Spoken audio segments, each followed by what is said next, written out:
Hola, buenos días. Bienvenidos al curso online de español. Me llamo Carlos Izquierdo Tobías y soy exprofesor visitante de Jamia Millia Islamia en Nueva Delhi. Ahora nos encontramos en el módulo 23 del paper Cultura y Civilización Española. Vamos a hablar sobre el patrimonio cultural romano. En líneas generales, el arte romano en España comparte las características del arte romano, por lo que es necesario comenzar describiendo las principales características del arte de la Roma antigua. Las primeras manifestaciones artísticas de Roma estuvieron fuertemente influenciadas por la civilización etrusca, que se desarrolló en la mitad norte de la península itálica a partir del siglo X a.C. Llegaron a ser una gran potencia naval en el Mediterráneo, estableciendo colonias en las islas de Cerdeña y Córcega. Su poder empieza a decaer hacia el siglo V a.C. y serán conquistados por Roma. Sin embargo, la gran influencia del arte romano procede de Grecia. Las ciudades griegas ya habían establecido colonias en el sur de la península itálica, conocida entonces como la Magna Grecia, y al conquistarlas, Roma sufrió un proceso de asimilación cultural de gran importancia.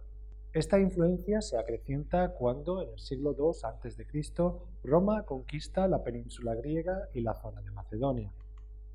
Si bien es cierto que la gran mayoría de elementos propios del arte romano proceden o bien del arte etrusco o bien del etrusco, lo cierto es que el espíritu que animó a los artistas romanos es totalmente diferente de aquellos. La Roma conquistadora y urbanista absorbió la estética griega, pero le otorgó un carácter utilitario y funcional.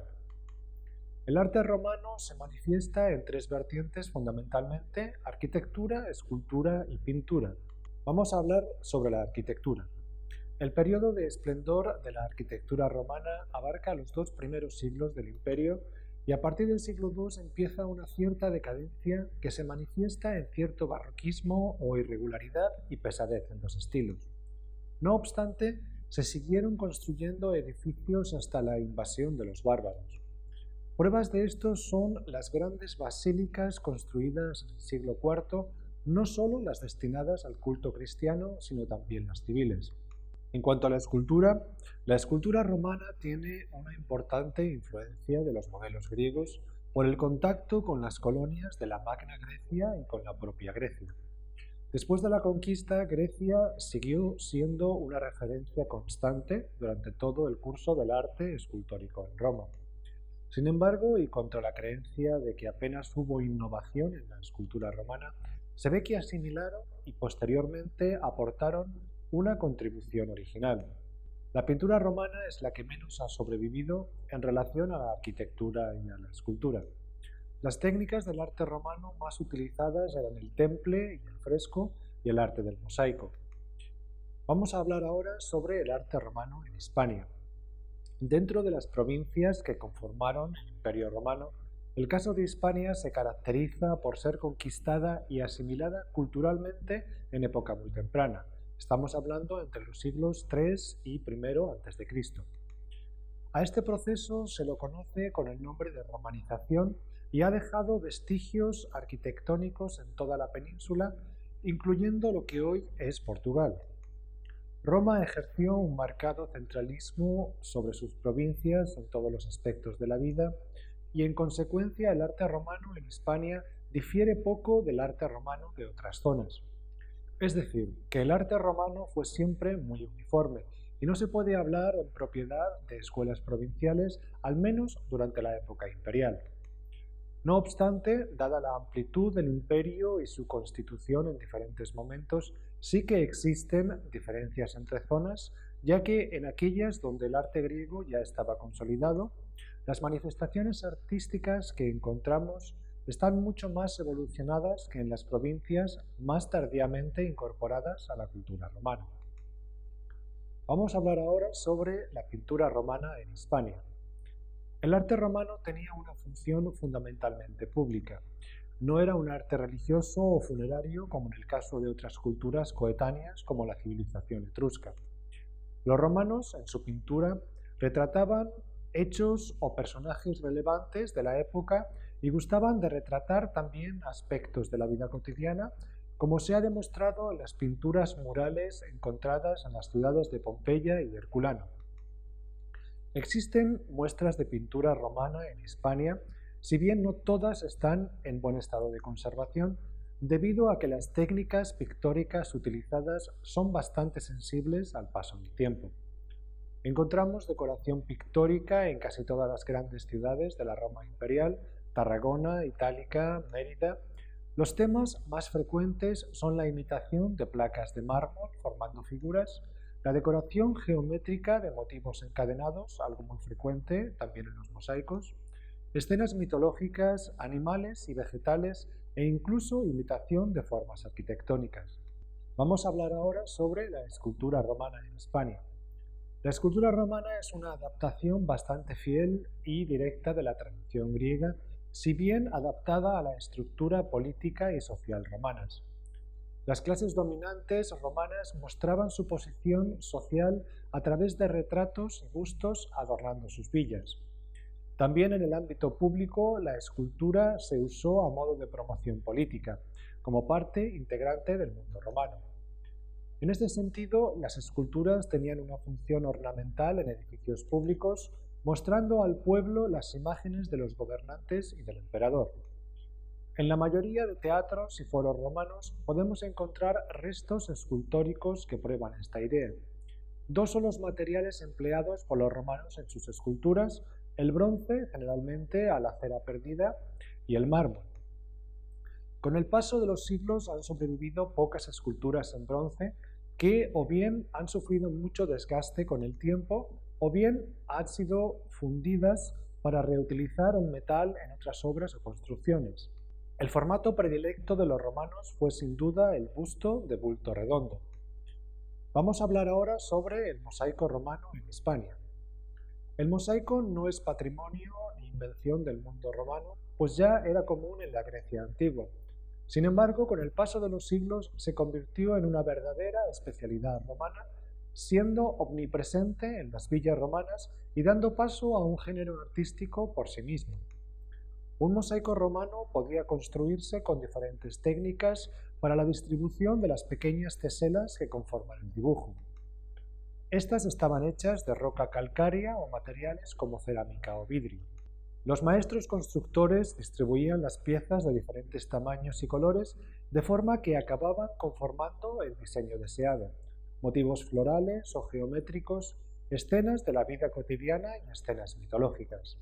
El más célebre de los mosaicos romanos en Hispania se encuentra en Ampurias y retrata el tema del sacrificio de Ifigenia. Vamos a hablar ahora sobre la arquitectura romana en Hispania. Sin duda es en el ámbito de la arquitectura donde encontramos más muestras del arte hispano-romano. Los romanos asimilaron influencias de los dos pueblos que tenían a su alrededor. De los etruscos adoptaron el arco y la bóveda de cañón, mientras que de los griegos incorporaron líneas rectas y los órdenes de las columnas. La arquitectura romana se caracteriza por su monumentalidad y por ser de carácter público en lugar de religioso. Los templos romanos eran generalmente de planta rectangular y líneas rectas como los templos griegos.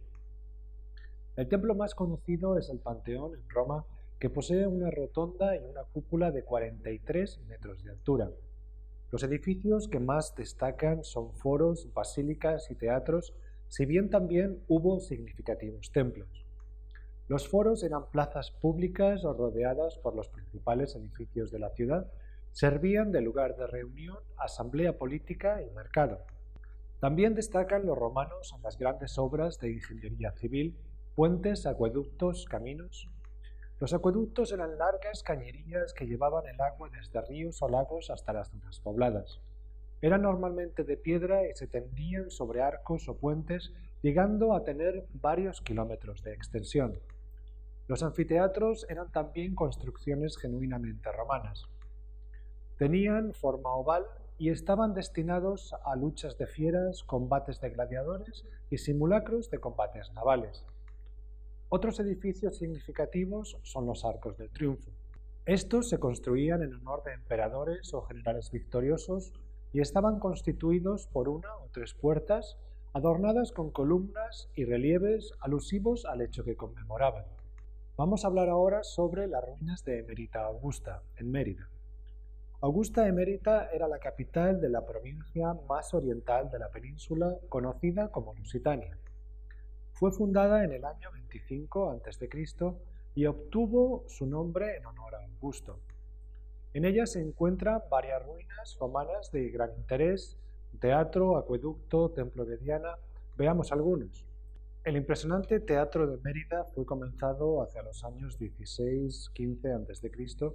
y fue objeto de varias remodelaciones en la época de Trajano, entre el siglo I y II, y de nuevo en época de Constantino, entre el 330 y el 340, introduciéndose nuevos elementos arquitectónicos decorativos y construyéndose una calzada que rodea el monumento.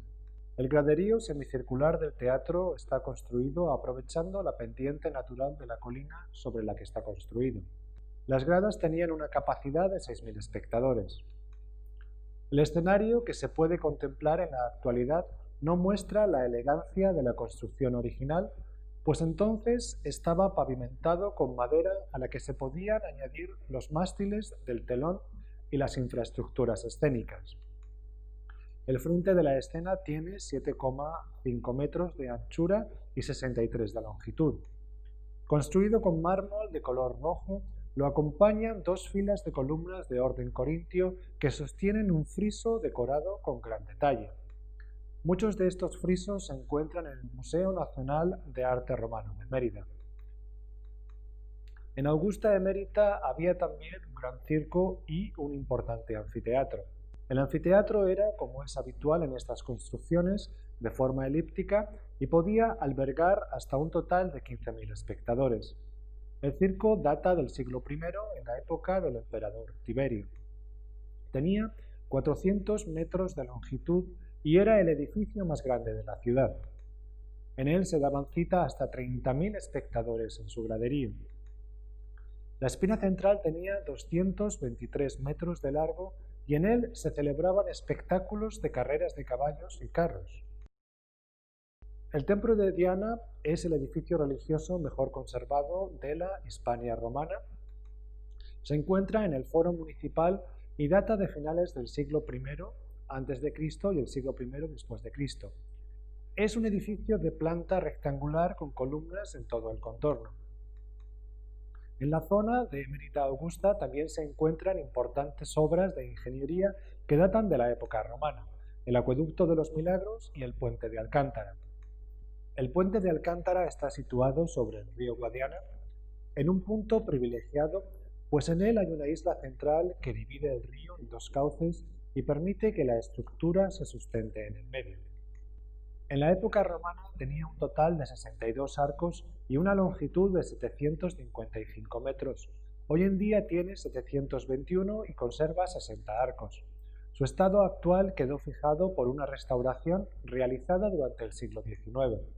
El puente se levantó al mismo tiempo que se fundaba la ciudad en las últimas décadas del siglo I a.C. y de la construcción original se conservan las arquerías del principio y el final del puente.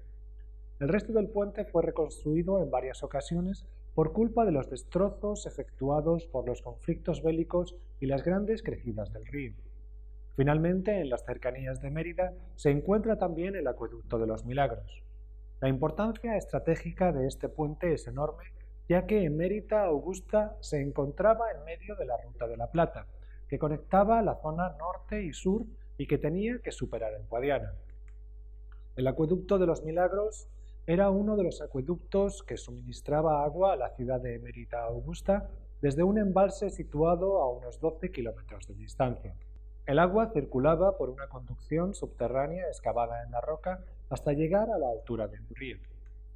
Para salvar el desnivel, los ingenieros romanos construyeron una serie de arcos que aún hoy en día se pueden ver. Estas arquerías tienen una altura máxima de 25 metros y se extienden por un total de 830 metros. Los pilares son sillares de granito y ladrillo con pilares elegantes pero robustos en grupos de 5 hiladas. Los arcos de enlace son de ladrillo, salvo el que salva el cauce del río Albarregas, que tiene las dovelas de granito muy bien trabajadas. Son todavía 73 los pilares que han permanecido más o menos deteriorados. Esta obra ha causado mucha admiración durante los años, pues parece un verdadero milagro que los pilares se hayan mantenido en pie durante más de 2000 años.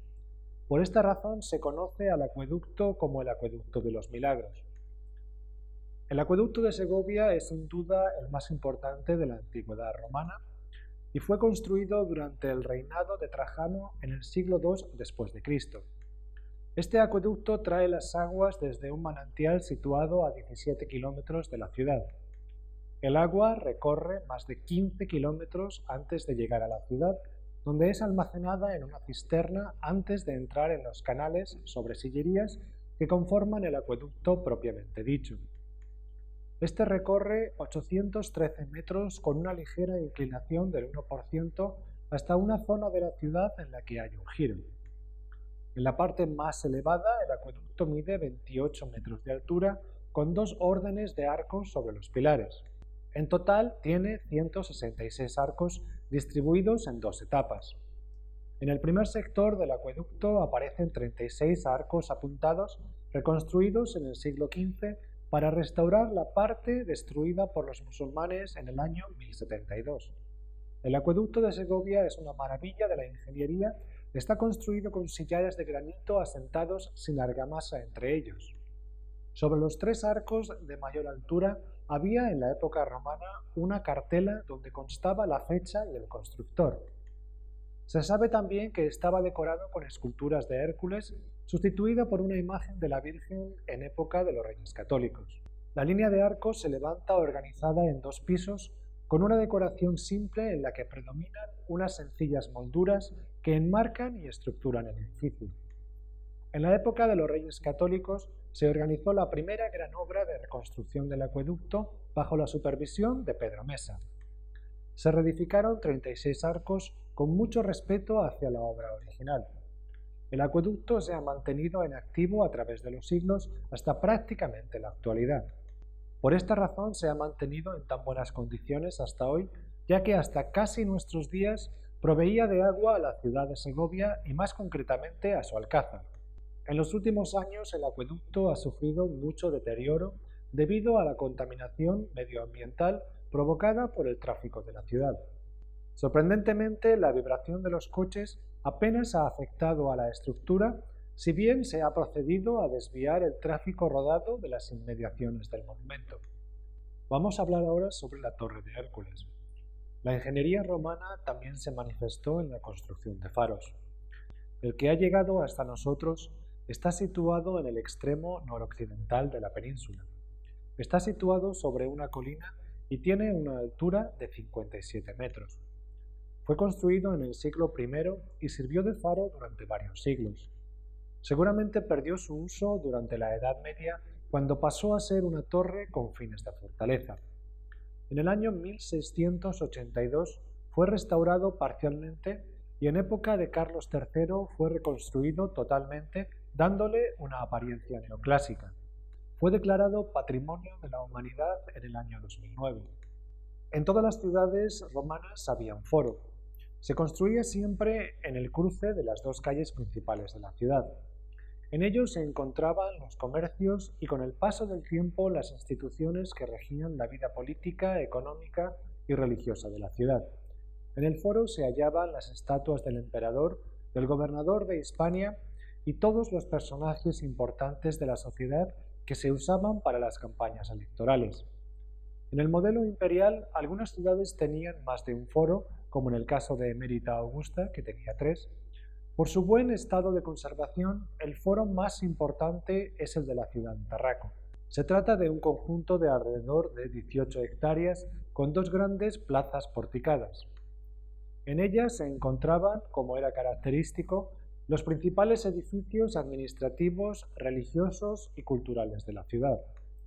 Fue construido en el año 73 después de Cristo bajo el emperador Vespasiano y se mantuvo en uso hasta aproximadamente la mitad del siglo V, cuando se ocuparon los edificios que rodeaban la plaza como viviendas privadas. La plaza medía 175 metros de ancho por 318 metros de largo, siendo así la plaza más grande jamás construida por el Imperio Romano. 3 de los 4 lados de la plaza estaban delimitados por un podio elevado cubierto por un amplio espacio porticado que se apoyaba sobre un muro de pilastras del cual aún se pueden observar muchos fragmentos en la ciudad. En la actualidad, el complejo es patrimonio de la humanidad. Vamos a hablar sobre otros edificios romanos en España. Los mencionados son las obras arquitectónicas de mayor entidad que se conservan en la antigüedad romana en territorio español.